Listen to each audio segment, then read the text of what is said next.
China's AI is catching up fast.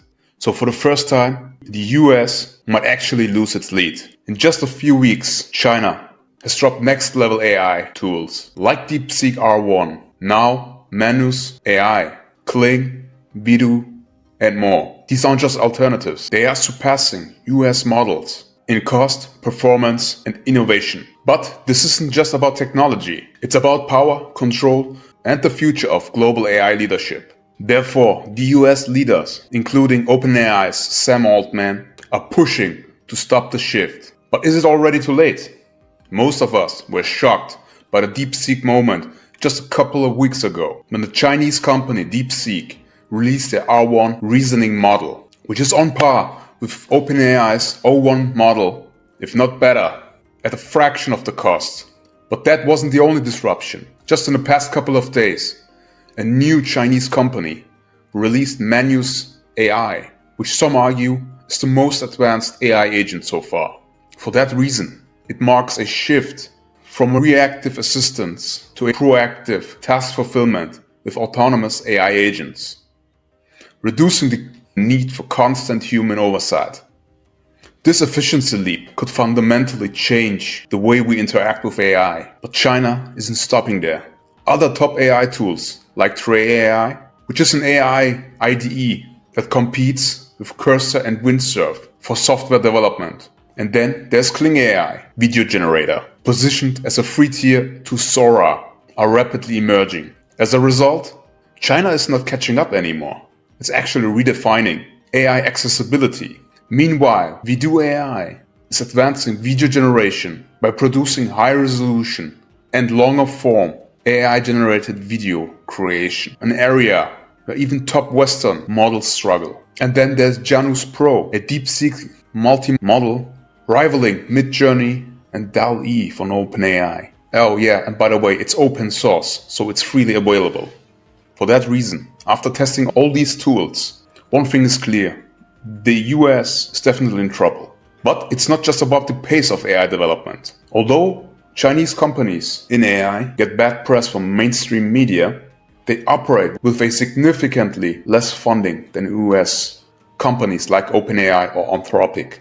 While OpenAI's Stargate project aims to raise $500 billion, DeepSeek's trained R1 reasoning model was trained for only $6 million US dollars. Thus, China is proving that innovation isn't just about money.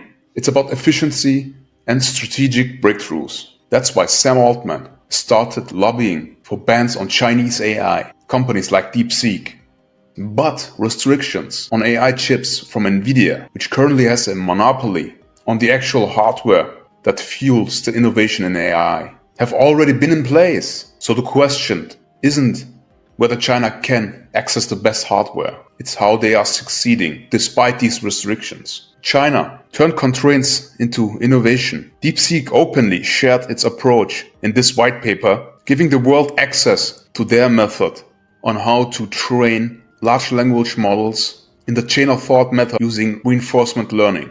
Essentially saying, copy me if you can. That's a bold move. But the US still holds critical advantages in fundamental research and AI hardware, like with NVIDIA. Why China excels in actual applied AI, many core breakthroughs still originate from the US, especially from top US universities like MIT, Stanford, or Berkeley, just to name a few. Therefore, innovation at the foundational level might still give the US an edge.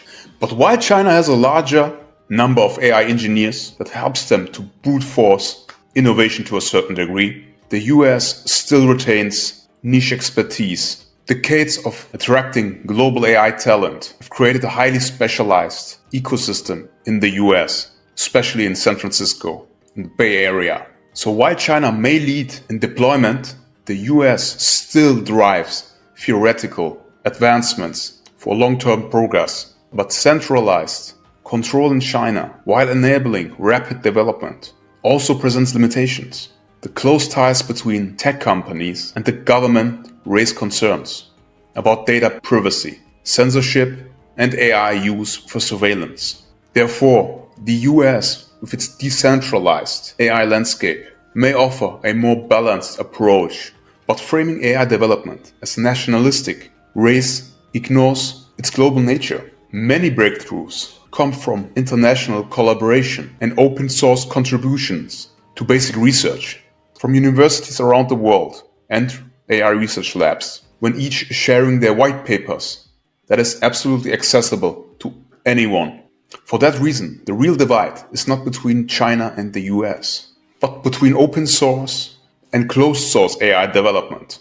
That being the case, the true AI battleground is nationalistic dominance, its control over the base technology itself. Will AI be dominated by a few corporations, or will it remain open and accessible to everybody? The rapid rise of Chinese AI companies, with their models like DeepSeek R1 and Janus Pro, forces this critical question into the spotlight.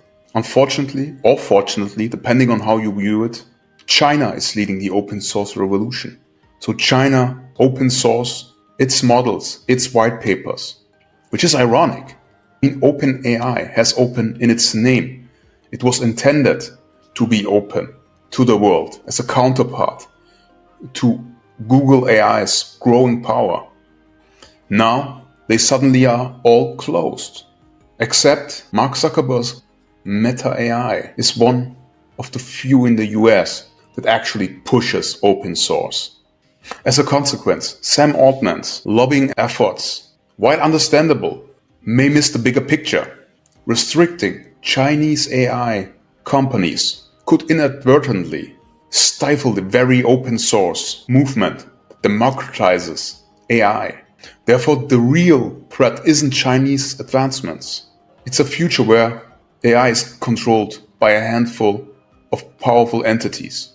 So the question isn't who is winning the AI race, but rather what kind of AI future we want to actually build.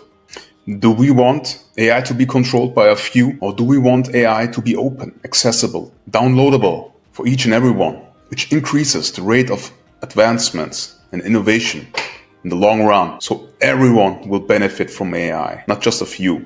So to me, it's absolutely amusing that these developments coming from China rather than the US, which claims to be the free world, right? So for that reason, I don't think we should view it as East versus West, America versus China. Should view it as open, free AI heading into a utopia rather than a dystopia controlled by a few.